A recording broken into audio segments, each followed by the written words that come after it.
Hello everyone, मैं हिमांशु आपका स्वागत करता हूं HCP लर्नर में। आज हम पढ़ने वाले हैं lesson 1 life a blessing. So start करते हैं। लाइफ अ ब्लेसिंग का मतलब जीवन एक सौभाग्यशाली। क्या कहा? लाइफ अ ब्लेसिंग का मतलब जीवन एक सौभाग्यशाली। अगर आप डिक्शनरी में देखते हो तो इसकी मीनिंग यही निकलती है। ब्लेसिंग की मीनिंग ओनली आशीर्वाद नहीं निकलती, इसकी मीनिंग सौभाग्यशाली भी है। तो यहाँ क्या बन रहा है? Life of blessing. Life means जिंदगी, जीवन एक सौभाग्यशाली।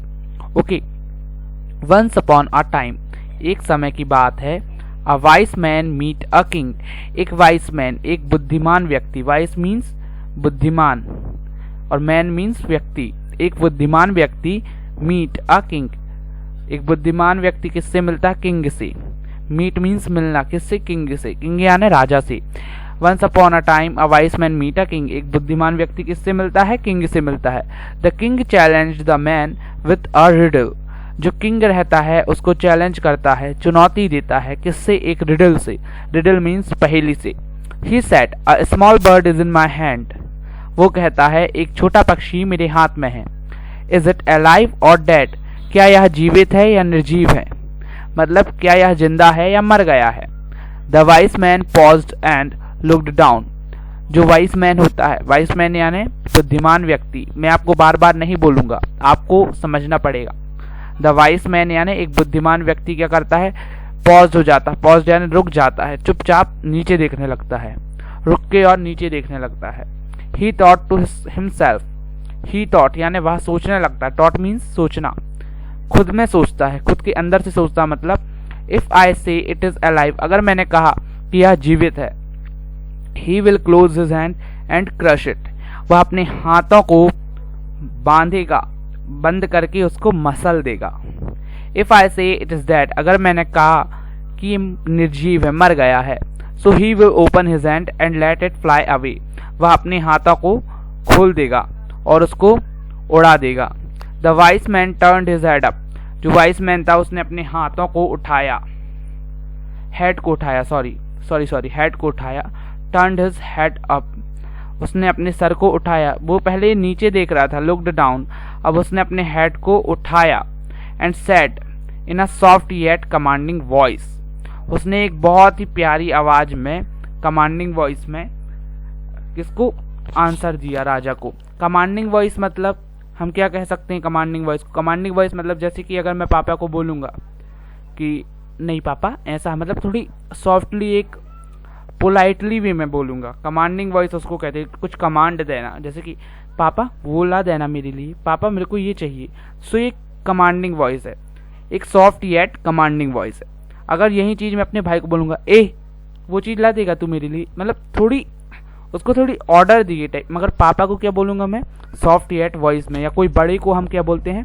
सॉफ्ट येट कमांडिंग वॉइस में ही बोलेंगे कि भैया ये ला दीजिए, है ना। इसी तरह से it's all in your hand, किसने कहा? उसी आदमी ने कहा। किसको? राजा को कमांड करते हुए कि it's all in your hand, यह सब किसके हाथों में है? आपके हाथों में है, राजा जी की। The same is true for all of us, यह सभी हमारे लिए सामान्य तरह से सही है। Our lives are in our hand, हमारी जिंदगी हमारे हाथों में है। It is not always easy, यह हमेशा सरल नहीं होती। We face struggles, challenges and difficulties, हम क्या क्या फेस करते हैं, किसका किसका सामना करना पड़ता है। यहाँ फेस का मतलब चेहरा नहीं है, सामना करना है।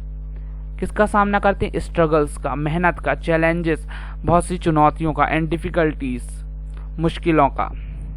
But we can derive blessings from them, हमें क्या ड्राइव करना चाहिए? वहां से ब्लेसिंग, हमें वहां से ब्लेसिंग को लेना चाहिए। ब्लेसिंग यानी आशीर्वाद को लेना चाहिए। If we are international and ready to find the courage to make our life a blessing, है ना। इफ वी आर इंटरनेशनल, अगर हम एक इंटरनेशनल हैं, and ready to find the courage, और अगर हम रेडी हैं किसको फाइंड करने के लिए? करेज को। To make our life blessing, हम करेज को फाइंड करके अपनी लाइफ को क्या बना सकते हैं? Blessing.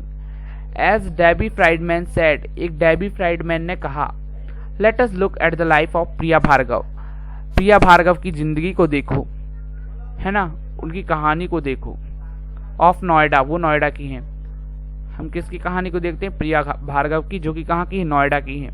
A wheel chair bound girl who won a beauty peasant and become miss India wheel chair 2015, जो कि क्या जीती हैं? जो कि एक व्हील चेयर बाउंड गर्ल है। व्हील चेयर बाउंड गर्ल मतलब जो व्हील चेयर में बैठी हुई एक घायल सी महिला है। Who won a beauty peasant and become miss India, जो एक ब्यूटी पीजेंट का अवार्ड जीत चुकी हैं और क्या बन गई हैं? मिस इंडिया व्हील चेयर 2015 में। Having suffered from systematic lupus erythematosus, a rare incurable autoimmune disease which damage the spine, Priya, है ना। सो क्या हो गया? वो किससे जब सफर कर रही थी? सिस्टमैटिक लप्स एरिथेमेटस, है ना, इससे जब वो क्या कर रही थी? सफर कर रही थी। ये कौन है? एक rear incurable auto immune disease है, एक ऑटो इम्यून डिसीज जो अपनी इम्यून सिस्टम को क्या करता है? घायल कर देता है, डैमेज कर देता है ना। The spine, Priya had been paralysed from the waist down at the age of 19। Priya क्या हुआ कि पैरालाइज्ड हो गई, उनको लकवा बोलते हैं ना, लकवा, उसी तरह की बीमारी हो गई। कौन सी एज में? 19 की एज में, जब वो यंगर्स की थी, टीन एज थी उनकी, एक 19 की एज में, है ना। कितनी अच्छी थी वो 19 की एज में, और उनको ये सब बीमारियां हो गई, है ना। इस बीमारी में क्या होता है? ये जो Priya had been paralysed from the waist down at the age of 19, इसको मैंने समझा दिया। But she pursued BCA and MCA from IGNOU। वो क्या की? BCA एंड MCA को क्या की? निकाल ली, मतलब पास कर ली।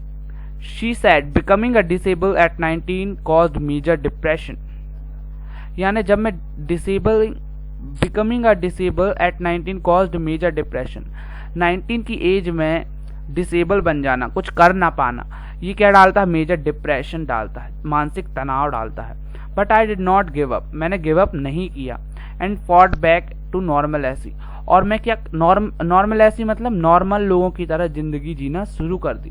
मतलब उनको कभी ये एहसास नहीं होता कि मैं ऐसी हूं। I accepted my condition and learn to handle myself with the help of my parents and doctors. मैंने अपनी कंडीशन को एक्सेप्ट किया मतलब स्वीकारा कि हाँ मैं ऐसी हूँ। And learn to handle myself, और खुद को खुद ही से हैंडल की, किसी की जरूरत नहीं पड़ती थी उनको। With the help of parents and doctors, हाँ उनको पेरेंट्स और डॉक्टर की थोड़ी सी हेल्प चाहिए होती थी, क्योंकि उनकी कंडीशन ही थोड़ी ऐसी थी। बाकी उनको कोई फ्रेंड्स की जरूरत नहीं पड़ती थी। In the morning hours I helped my mother in house hold works and engaged my self in my hobbies like painting, crafts, poetries, designing and blogging. यानी कि मॉर्निंग आवर्स में वो क्या करती थी? अपनी मदर को हेल्प करती थी in house hold work. House hold work मतलब घरेलू कामकाज में। And engage my self in my hobbies, और खुद की वो एंगेज की मतलब अपनी हॉबीज को एंगेज की मतलब अपनी हॉबीज को वो चुनी, है ना। एंगेज कर लिया मतलब शामिल कर लिया खुद को उनकी हॉबीज में, है ना। लाइक पेंटिंग तो आप सब जानते हैं, चित्रकला। क्राफ्ट्स में, क्राफ्ट भी आप लोग जानते हैं। पोएट्री मतलब कवित्व में, कवि लोग जो लिखते हैं ना, पोएट, वही। डिजाइनिंग एंड ब्लॉगिंग, है ना। डिजाइनिंग एंड ब्लॉगिंग मतलब वो डिजाइन करने लगे और ब्लॉग करने लगी कुछ चीज। I started teaching students at home मतलब मैंने स्टूडेंट को पढ़ाना भी शुरू कर दिया। which is my hobby from 6 to 9 p.m. Earning by myself enhanced my self-confidence and made me feel my self-worth.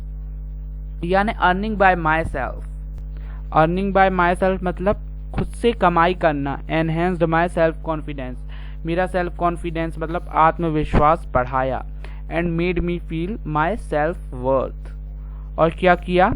मुझे आत्मनिर्भर। self-worth का मतलब आप लोग अच्छे से नोटिस कर लीजिएगा, आत्मनिर्भर, है ना। खुद को क्या बनाया? आत्मनिर्भर। ठीक है, ओके। ये फर्स्ट पार्ट था। सेकंड पार्ट हम लोग कल करेंगे। मैं इसकी लिंक आपको डिस्क्रिप्शन में दे दूंगा। Thank you so much.